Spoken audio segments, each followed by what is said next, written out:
Dambalii Jaalalaa.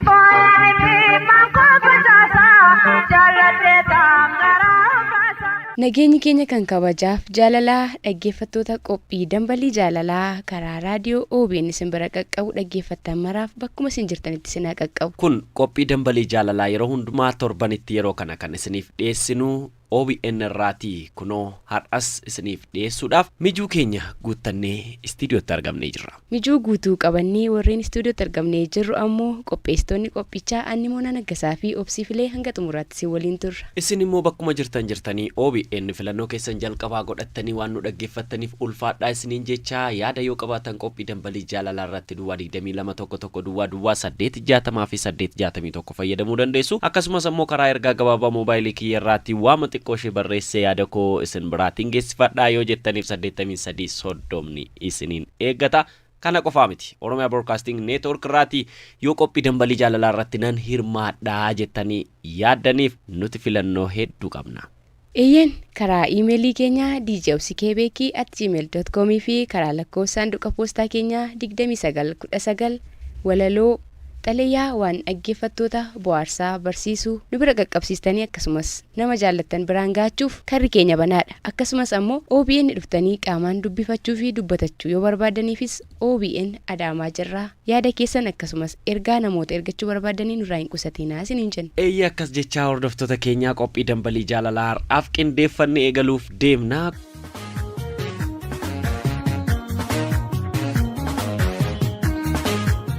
Sabboontuu sanyii kiyyaa haadha simboon basaqaa naatoon kee urjii ta'ee dukkan halkanii saaqaa si ilaalaa yoon ooles mudaan qabu bifni kee oromummaa kee keessaa calaqqisa ifni kee waraana jaalala keen jireenya koo to'attee haalaaf amala gaariin qalbii koo na mo'atte yaanni kee na gollobaa hawaa keessa na oofee utuma nyaadhee dhuguu na qal'ise na soofee halkantu guyyaa ta'a yommuun taa'ee si yaadu ifniif dukkannillee waadaa jalqabaa kaadu.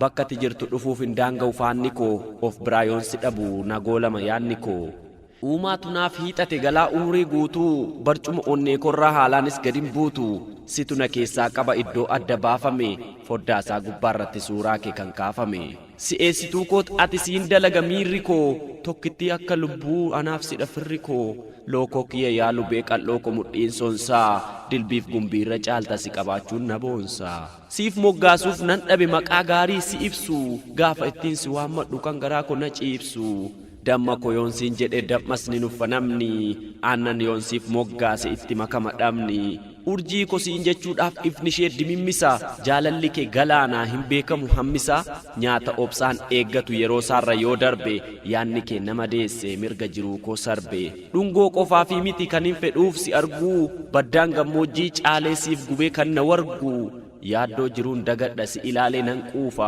morma kee jala lixee foolii jireenyaan suufa hidhii kan kee tuttuuxee morma keetti marama biqiltuu jaalala kee shoggareen itti arama atis naaf ta'i malee akkan dheeressee yaadu waadaa jaalala keetii anis deebi'een kaadu imala jireenya koo egeree milkeessita abdiidhaan na ijaartee fagoonaaf dhiyeessita ati naaf dursituudha qabeenya koshee gaarii situ dhufee na soora abjuudhaan halkan waarii kanaafan si buufadhe bakka waa marakootii sitti gargar hin ba'u guutummaa barakootii. Oromummaa ishee ni jaalle eenyummaa ishee fiduuti aadaa ishee guddisuuf oliif gadi kaa'atti.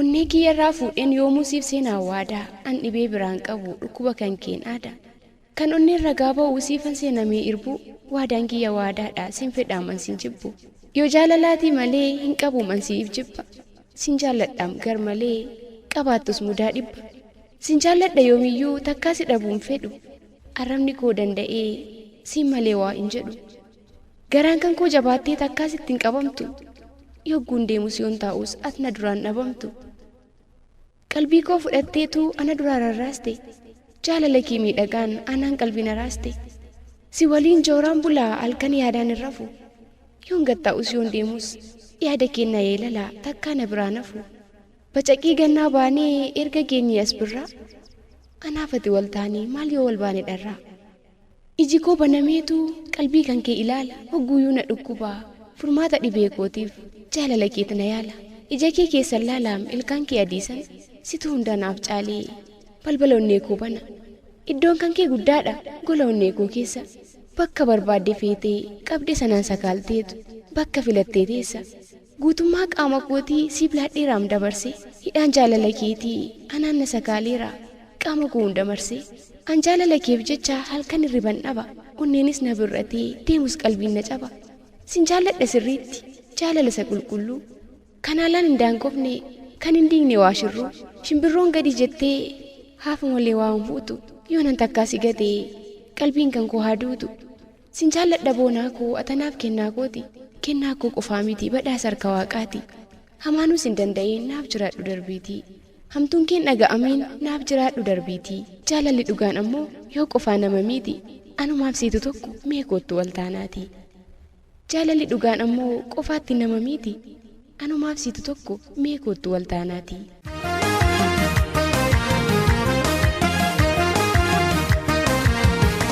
Walaloo dhaggeeffannee walitti deebinee jirra kabajamtoota hordoftoota qophii dambalii jaalalaa kan dhaggeeffachaa jirtan kun Oromiyaa Broadcasting Network irratti sagantaa isiniif darbaa jirudha. Sagantaan isiniif darbaa jiru kun qophiin dambalii jaalalaa dhaggeeffattoota haala bashannansiisuu fi bohaarsuu akkasumas ammoo dhaggeeffattoonni keenya dhaggeeffatanii yaada irratti akka kennuu danda'aniif kan nuti qophii dambalii jaalalaa isiniif dhiyeessineerru. Nuti qophii isiniif dhiyeessaa jirra, isinis yaada keessan nu dhiyeessuu hin dagatinaa isiniin jenna. 022 008 fi 022 fayyadamtanii qophii keenya irratti qeeqa akkasumas ammoo yaada qabdan dhiyeeffachuu dandeessu. Eeyyeen warreen ergaa gabaabaadhaan moobaayiluma keessan irratti odoo FM keessan dhaggeeffachaa jirtanii yookaas ammoo otoo raadiyoo irratti OBN dhaggeeffachaa jirtanii qophii dambalii jaalalaa yeroo dhaggeeffattan kanatti yaadni isinii dhufe waa'ee qophii keenya irrattis yaada kennuu yoo barbaadan yoo qeequu barbaadan akkasumas ammoo maaltu akka isiniif dabalamu yoo barbaadanis kallattumaatiin 83 soddoma irratti yoo nuuf barreessitan nuti kunoo kompiitara keenya irraatiin argannaa yaada keessan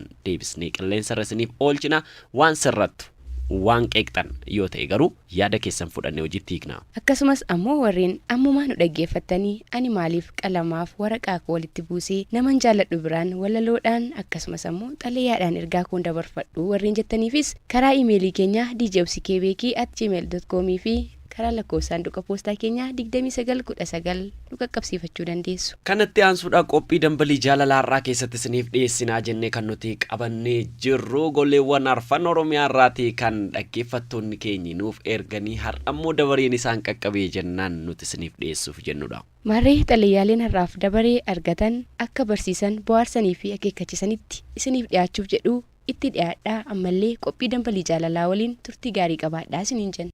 Jaallateera jedhee sitti mee hasaase jaallateessa miti jaalala naraase. Addunyaa kanarratti akkuma daqiiqaan walitti dhufee gara sa'aatiitti jijjiiramu sa'aatiin ammoo ol guddachaa dhufee gara guyyootaatti guyyoonnis ammoo gara torbanitti akkasumas gara ji'aatti hanga waggaatti lakkaa'amutti deemu amalli ilma namaatis akkasuma waan yeroo faana jijjiiramaa deemu natti fakkaata. Tariitii warreen ganamumaa amala eebbifamaa qabdan na of galchaan isiniin jedha. Warreen haalaaf yeroo faana amalli keessan jijjiiramu ammoo homaa bu'aa waan hin qabneef osoo dhiistanii isiniin jechuun barbaada. Tarii isin irra beekee miti kanan gorsaan isiniif eegale waan na mudatee jiraafan malee nageenyi koo bakkuma isin jirtanitti isin haa qaqqabu. Qopheessitootaa fi dhaggeeffattoota qophii dambalii jaalalaa itti aansuudhaanis nagaa inni waaqayyo namaaf kennu akka haala keenyaa fi akka amala keenyaatti waan nuun kennamneef nagaa waaqayyoo bakkatti jirtutti si haa qaqqabu. Abbaa warraa kuduraanii daaksaa lammeessaa ati akkami nagaa keetii erga narraa adda baatee jiruun siif qajeelle ani galata waaqaa ta'uutii akkatitti na herreegdee na tilmaamtee ana biraa deemte sun taane akka waaqayyoof kunoo har'a ga'een jira. Nagaa kootis garuu wanta isin jechuu barbaade aniifati erga adda baanee waggaa 2 lakkoofsisneerra. Maaliif har'a yaadattee xalayaa gara kootti barreessitee jechuu dandeessa. Dhugumayyuu waa'ee keerraan fadheen ture. Garuu ammoo yeroon qophii dambalii jaalalaa dhaggeeffadhu waan hedduu namoonni irraa baratanii fi ittiin bu'aaraa irraa of eeggatan hedduu waan qabuuf anis gochaa kee namni haa beeku warri si fakkaatanis irraa barataniifan qalamaaf waraqaa koo kaasee gara qophii dambalii jaalalaatti xalayaa barreessee siif qaarisuu filadhe. Akkas ture yaa dhaggeeffattoota namni yeroo kamiyyuu haala kamiyyuu keessa ta'ee nama ta'uusaaf qofaa haala hedduudhaan wal bara. Kaan akka namaa waliin dhalateetti yookaanis ammoo fira waliif ta'ee waliin jiraata. Kaan ammoo isa waaqni uume jaalala waliin dabarsa. Anaaf abbaa warraan koo duraanis akka tasaa bakka hojiitti wal barre erga wal barree boodas wal barree turtii 2 boodas gaaffii jaalalaa naaf dhiyeesse. Ergasii haalaaf amala gaariidhaan natti dhiyaate haadha warraasaa kan hanga umurii isaa waaqni lafarratti isaaf eeyyameetti jireenya isaa guutuu waliin dabarsuu barbaadu na taasifachuu akka barbaade irra deddeebiidhaan karaa ofiisaa fi karaa hiriyoota isaa naaf hime. Anis egaa namni kamuu jaalalaaf ni kufa waan ta'eef haalaaf amala isaa yeroo san ilaaleen tolee jedhee deebiseef. Ergasiis nama kamiyyuu caalaa akka na jaallatuu fi na kabaju mallattoo jaalalaa hedduus natti agarsiisaa wal wajjin turtii ji'a ja'a erga qabaannee booda maatii beeksifannee akka aadaa Oromtichaatti naqannee wal fuune. Ajaa'iba garuu namni hanga kana wal jaallatu waliif eeggatee wal kabajees waliin bultii jaarrate sababan kunneen walirraa yoo adda ba'u waan ajaa'ibaati. Bultii waliin ijaarrannee waggaa tokkoo fi baatii ja'a booda mucaa ilmaa haalaan bareedaa Waaqayyo nuuf kenne. Isa gammachuudhaan osoon guddisaa jiru guyyaa tokko biiroo nan hojjedhurraa bilbilli naaf bilbilama. Bilbilichis bilbila hojii ture. Anis bilbilicha kaaseen haasofsiise. Namni naa bilbile sun koorniyaadhaan dhiiradha. Guyyaadhuma sanarraa kaasii garuu abbaa warraa koo kanatti wajjin jiraachaa jirtu ana osoo hin taane isa waliinii jechuudhaan na jibbuu fi jechaan taane na tuquutti ka'e. Anis isa amansiisuudhaaf yeroo baay'ee yaale dhugaa jirus baaseetti hime. Garuu dubbiin akkan irra eegu osoo hin taane durumayyuu narraa adda ba'uuf sababa barbaadaa ture. Inumaayyuu turtii torban lamaa booda sirraa adda ba'uun barbaadaa naan jedhe. Turtii waliin dabarsine keessatti guyyaa tokkoyyuu wal shakkinee yookaanis ammoo wal amanuu dadhabnee waa'ee walii keenyaa irratti wal lolleen beeknu. Dhimmi walitti nu buusu yoo jiraates mariidhaan furaa turre. Guyyaa kana garuu kan mariidhaan furamuu fi kan sababa wal dhabuu keenyaa ta'u osoo hin taane sababa ittiin irraa adda ba'uu barbaade akka ta'e oolee buleennaaf gale. Ergasiisan mucaa Waaqayyoo anaaf kenne fudhadheen himimmaan koroobsaa irraa adda ba'e. Oolee osoo hin buliin kan anaan jedhe sanaa ofiisaa itti waan tureef nama gaa'ilaaf qopheeffateeru fuudhee mana anaan keessa ariitti galfate. Hojii Waaqaaf fuudhaati. Sunis hin milkoofneef dhugaa xaliyaa kana yeroon barreessu himimmaan na'uudhaatiin barreessa. Maaliif yoo jettan namni osoo hiikaa jaalalaa beekee wal dararee dabarsiisa maaf waliin kennu ture. Inumaayyuu anaaf abbaa warraan koo erga ilmoo waliin horannee ilmoon keenya utubaa jireenya keenyaa fi madda jaalala keenyaa ta'ee nu jiraachisa ture. Garuu hin taane fedhiin ilma namaa daangaan qabu. Ergaan xalayaa koo yoo jiraate warreen qophii kana dhaggeeffattan maraafuu jaalalli jaalalumaan bareeda. Amanamummaadhuma wayya. Kan amanamummaa qabuu fi jaalala dhugaa namaaf qabu ofiis boqonnaa sammuu qaba. Nama waliin illee jiraachuu danda'a. Kanaafuu jaalalli jaalalumaan bareedaati. Qabeenyaaf bifaaf akkasumas ammoo haalaaf amala namaa laaltanii jireenya keessan bareedaa diigdanii jireenya dhabiinaan siniin jedha. Gocha kee ammaarraa barattee nama nagaa akka taatu asumaan siifan hawwa. Ani Waaqaaf haa galatuuti. Kun abbaa warraa gaariitti heerumee jireenya qannoo qabu jiraachaan jira. Siifis ammoo biddeenni siif haa ba'uun siin jedha. Akka tamaan irratti oolte hamaan siif hin deebi'in nagaan ture. Abbaa warraa koo duraanii Daaksaa Lammeessaa godina addaa naannoo Finfinnee magaalaa Laga Xaafotti kan argamtuuf ana haadha warraa kee duraanii Baay'uush Cimdeessaati magaalaa Amboorraa. Jaallateera jedhee sitti mee hasaase jaallateessa miti jaalala maraase. Maal jedhe akkan jalqabuun beeku. Mata dureemtisaayyuu naa galaan jiru. Garuu gammachuu wayii keessa koo jira. Keessa kootii wanti natti tolee wayii garuu jira. Dhugaan sinitti himaa akka kanaatti gammadeen beeku. Gammaduun koo kun immoo xiqqoo sodaas immoo of keessaa na qaba. Na sodaachisa. Garuu na gammachiisa. Maaliif jechuun keessanii nafu? Namni erga gammadee maaf sodaataa jechuun keessanii nafu? Ani garuu gammachuun koo sodaa guddaa tokko natti uume. Maddi ani itti gammade kunis immoo kiyya miti yoo ta'e lafa kaman seenaa kan jedhuun aara. Sodaanis keessa kootii na hollachiisa. Dubbiin akkana ijoollummaa kootti ture kanan ishee ilaalaa ture. Baay'ee natti tolti. Baay'een keessa kootii ishee jaalladha. Ija ishee ilaaleen quufu. Garuu yeroo sanaan waa'ee jaalalaa waan hin beekneef malee keessi koo isheef jecha waan hin taane hin qabu. Waliin taphachaa oolla. Tapha ijoollummaa isinuu beektu wal fuunee walii kaa oolla. Dhugaan isinitti himaa ani garuu sun agaardhaayyuu ija koo dura naanna'a. Ergasiitii ishee warri ishee fudhatanii gara Finfinneetti galani. Nuti immoo aanaama baakkoo tibbeetti hafne. Achi jiraannayyuu ture. Maal godhu silaa eessatti wal arguu miti. Yeroo sana waa'een bilbilaas hin jiru. Waa tokko karaatti wal argatanis hin jiru. Bilbila manaa nuti qabnu ture irratti maatiin isaanii bilbilanii nagaa nu gaafatu. Garuu immoo ijoollee nagaa wal gaafachiisanii hin beekani. Akka carraa guyyaa tokko Facebook irratti ishee arge. Ishee moo ishee mitii jedheen amanuu dadhabe. Gaaffii hiriyyummaan ergeef. garuu naaf hin deebisne. Gaaffii hiriyyummaa gaafa isheen naa deebistuu didduun ergaa barreeffamaa karaa fuula feesbuukii ishee ergeefi. Ergasii ilaaltee ana ta'uu gaafa bartu ergaa kos naaf deebiste. Baay'ee walitti kofalle. Isheen beeku ana garuu baay'ee natti toleera. Bilbila kun ergeefi yeroo suma naaf bilbilte. Baay'ee bilbilee waliin haasofne. Garuu hagammaatti waa'ee jaalalaan kaasne. Waa'ee ijoollummaa keenyatti isa maal gochaa turre hunduma isaa kaasne haasofneerra. Garuu amma maalirra akka isheen jirtu gaafachuun sodaadhe. Sodaan koo waa lama of keessaa qaba. Tokko yoo isheen lakkii anoo hiriyyaa qabadheeraa jireenya akkasii keessan jiraa jettee yoo isheen natti himte arguu kootti gadduuf hin deema. Lammaffaa immoo akka tasaa anoo sin jaalladha naan jetti laata. Yookaayis ammoo anoo hiriyyaan qabu jettee karra naasaa qixilaataa kan jedhu immoo sodaa hawwiidhaan makamee keessoo koo jirudha. Maal akkan godhuun beeku. Gaafachuun sodaadhe. Yaa dhaggeeffattoota qophii dambalii jaalalaa maal godhuu laata? Akkan hin dhiisneef jaalala ishee ijoollummaa hiriyyummaa ishee yeroo maal jedheen isinitti malaata? Sinuu beektuu akkan godhuun dhabe. Akkattan ishee dhiisuun dhabe. Galgalaa ganamuu waa'ee ishee yaada. Garuu kana baase itti mummoo sodaadhe. Yeroo hundumaa kanaaf karaa naasaaqaa kanan jedhu jaalala ijoollummaatti waliin dabarsaa turreen isheetti odeessa ture. Isheenis baay'ee itti tolee hin kofalti, hin seeqti. Garuu dhimma amma yaada'uu keessa naanna'aa jiru kana baasee itti dubbachuun anaaf dhagaa kiiloogiraama guddaa ofirraatii lafa buusuu ta'e natti argame. Ofirraa buusuun dadhabee narra ciise. Jaalalli ishee humna kootiin ol natti ta'e. Ofirraa harkisuu hin dandeenye. Mee maal yoon godhe naa wayya laata? Akka tasaa ta'e qophii dambalii jaalalaa kana dhaggeeffachuu dandeessa. Biraane, ana Shimallisidha. Ana Baakkoo Tibbeetti kan wajjin guddanne. Yoo qophiin dambalii jaalalaa kun yeroo darbu dhaggeeffachaa jirta taateef maaloo adaraa waantan ofii koo dubbachuu sodaadhe kanaaf ati karra naasaqinan dubbadhaa. Yoo jaalallee qabaattee hiriyyaa biraa qabaattes natti himi. Of tasgabbeesseen hiriyyummaa obbolummaatti deebiseen si waliin jiraadha. Yoo immoo hiriyyaan qabdu taate garuu kunoo anis ga'eessa ta'eera. Har'a ani nama bultii ijaarrachuu danda'udha. Atis guddattee ga'eetti taateetta. Maaloo waliin bultii ijaarrannee akkuma yeroo ijoollummaa keenyaatti mushurraa jennee taphannu sana har'as waliif misirroo taanu. Biraani, ana Shimallisidha. Huma waantan dabalee sitti dubbadhuun qabu. Kun hundi yaada kooti. Naaf ulfaadhu. Baay'ee tokkon si jaalladha. Hin nahiin.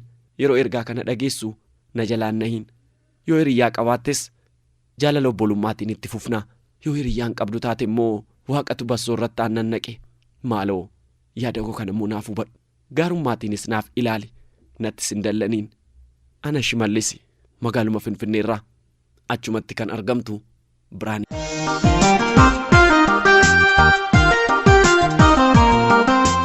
Wanti hedduu ulfaataan qofaa ofii baattachuu hin dandeenye yoo jiraate jaalala kaan namni namarraa qoodachuu danda'a. Akkasumas ammoo wal gargaaranii waliif danda'uu danda'u. Nageenyi koo onnee si jaallattu yeroo hundaa si dheebottu irraa maddite bakka ati jirtutti si haa qaqqabdu. Mee akkam naaf jirta? Ani Rabbiif haa galatuuti nagaa kooti. Doonii jaalala keen liqinfame galaana jaalalaa keessaa imalaa yaadaaf qalbiidhaan si dheebochaa onnee kootti siin araadaa iji koos si fagoo jiru as dhiyeessee of biratti ilaalaa galaana yaada keetiin nyaatamee an nagaa kooti. Eebboo koo dhugaa gaafatii waa'ee jaalalaa mudannoo jaalalaa fi waan dubbiste irraa argitee bu'aa wayii jaalala keessatti namni dabarsu naaf himtu tapha yookaan ammoo qoosaa natti fakkaata ture. Dhugaadhuma isaa ammoo ofii koorratti yoo argeen jira. Jaalalli mootii jilbeeffachiisa. Isa guddaa ta'ee harka laattachiisa. Isa nan danda'a jedhu humna dhowwa. Isa fiigeen jalaa ba'aa jedhu ammoo kiyyeessee qabee ofirra gatteessisa. Jaalala jalaa akkatti miliqanii fi haalli itti miliqan hin jiru. Jaallatanii ammoo yoo argatan ni carroomu. Jaallatanii dhiphatanii fi osoo araadanii yoo irraa fagaatan garuu akkuma koo kanarraa ta'uun hin oolu. Maal jedhee akkan eegalu hin beeku. Eessattis akkan goolabu hin beeku. Anumatu akkasittis jaallate moo namumatu akkasitti nama jaallata laata? Kan kee hedduun natti ulfaate. Jaalala qulqulluu onnee keessa galee ba'uuf iyyuu yaalle al tokkoofuu narraan fagaanne. Yoon ciisu kan na waliin ciisu. Yoon deemus ammoo kan natti asaasu. Yaadaaf qalbii koo keessaa kan al tokkoof iyyuu hin dhibamne. Kan takkaayyuu an irraan fadhee ofitti deebi'ee waa'ee ofii koo yaanne. Jaalalli keenya keessatti isa akka kanaati. Al tokkoofuu narraan deemu. Narraas hin fagaatu. Al tokko waa'ee ofii gootti deebi'ee ofii koof akka yaaduuf akka inni dhiphadhuufis carraa naan kennu. Hedduun si jaalladha. Sinawwa al tokkoof iyyuu akka ati narraa fagaattuun fedha. Garuu immoo carraa jiru ta'ee narraa fagaattee jirta. Har'a garuu dirqamee bilbilaanis ta'e karaa hedduu sittaasee sitti madhee karaa qophii dambalii jaalalaa wanta sitti madhuu jiraate adaraa nan miidhin siin jedha. Hedduu siif booji'ameen jira. Si dhabuun fedhu. Sirraa fagaachuun iyyuu hangam jiruu kootti akka ulfaachaa jiru isuman guyyaa falkan sitti mudha. Natti ulfaata. Garuu immoo sodaan konni guddaan ati narraa fagaachuudhaan hanga kan ergan jeeqamee yoo ati narraa adda baatee akka manta'aasa jedhudha. Kanaafuu eebboo ko adaraa waaqa jaalala uumee narraa fagaattee nan miidhin. Tapha kee qoosaa kee abdii jireenya keenya boruu isa karoorsinee waliin taphannu sanas al tokkoof iyyuu osoo na waliin naasayin oolteen buliin yoon sagalee kee bilbilaan dhaga'ee waa'ee jireenya keenya borii isatti karoorsitu si waliin taphadhu onneen koo ni gabbatti lubbuu kootu boqonnaa argata. Kanaafuu yaada kee narraan qusatiin akka ati narraa fagaattee jirtu yaadni kee narraan fagaatiin siin jedha. Nan miidhin jaalalli keenyaa kan nuti irra eegalle borundee godhatee akka gammannuuf waaqa naaf kadhadhu. An abdii guutuudhaan si eega. Atis nagaan naaf deebi'i. Waaqni amaarraa si haa eegu. Hiriyaa koo eebbisaa dabaloo biyyaan baatti kan argamtuuf ana hiriyaa kee hedduu si jaallattu ween isheet gurmeessaati magaalaa Asallaarraa nagaatti.